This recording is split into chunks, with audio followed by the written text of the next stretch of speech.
What's up, South Shores? Emily here. I am just in our youth office. These are crazy times that we're having. Maybe you're feeling confused, bored, lonely, and those are all really valid feelings. It might be causing you to ask the question, like it's causing me to ask the question, what do we do with all of these feelings? Where do we find peace with all that's going on? And that question reminded me of a passage of scripture that I'm hoping encourages you like it did me. So we're looking at Mark 5, verses 25 through 34. So start reading with me. In Mark 5, it says, "Now a woman suffering from bleeding for 12 years had endured much under many doctors. She had spent everything she had and was not helped at all. On the contrary, she became worse. Having heard about Jesus, she came up behind him in the crowd and touched his clothing.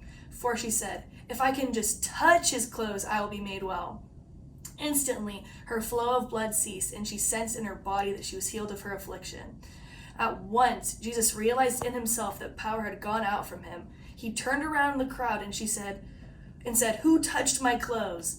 His disciples said to him, 'You see the crowd pressing against you, and yet you ask, "Who touched me?"' But he was looking around to see who had done this. The woman, with fear and trembling, knowing what had happened to her, came and fell down before him and told him the whole truth. 'Daughter,' he said to her, 'your faith has saved you. Go in peace and be healed from your affliction.'" You guys, this crazy story about this woman, she was suffering so greatly, going to doctors, tried everything to heal herself, and nothing was seeming to work. I cannot imagine the amount of anxiety and stress and isolation that she felt. However, she knew that by going and seeking out Jesus as her only source of hope and peace through all of that suffering was what she needed to do. So that's what she did. She pushed through the crowds. She pushed through what other people might think in order to find healing.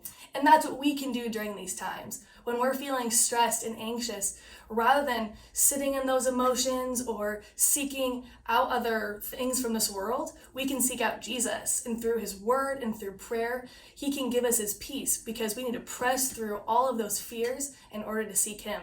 Because here's the thing, as we see here, Jesus met this woman where she was at. She sought him with total surrender, and he met her where she was at and gave her total peace.